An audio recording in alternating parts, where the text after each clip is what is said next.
All right, thank you, Kelly. I'm here with Arden McLaughlin with the Charlotte Mecklenburg Library, talking about the books you need to read. She's lamenting a little bit because she says every time she comes live on air, it's raining. It is. I think for the most part that has been the case. It is absolutely but you brought the a case. Flat iron. You brought your flat iron this time. I did bring my flat iron this time.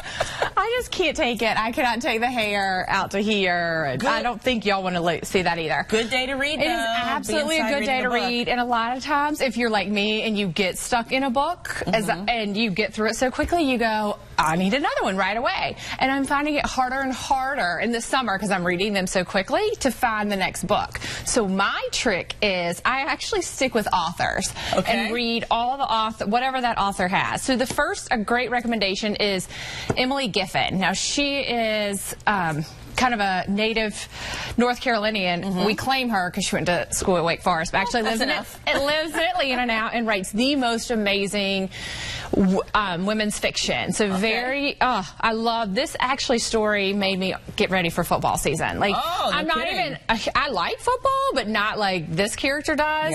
Yeah, you're a basketball girl. So I'm a basketball girl. For you to be this was like, I'm ready for some football. So great one, the one and only. Emily Giffin has 5 or 6 more.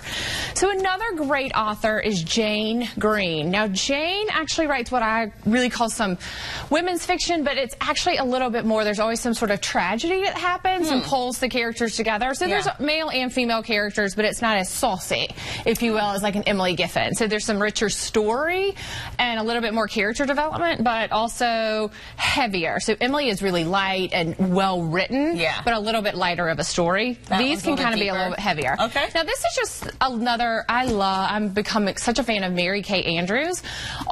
This is Savannah Breeze, but I like her because she writes some fun. You know, there's a little romance, there's a little character growth, but there's also always some sort of element of interior design.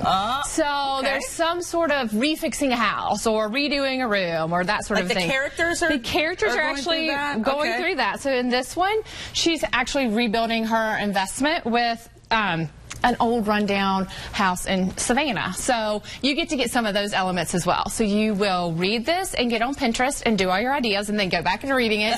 So it's kind of a double dose of rainy day activities. You know, and it's really, I know a lot of us are doing summer reading now. We actually have adult summer reading at our library system. You know, I've already gotten my 30 hours of reading. Of course. Don't panic. I did that in like the first month.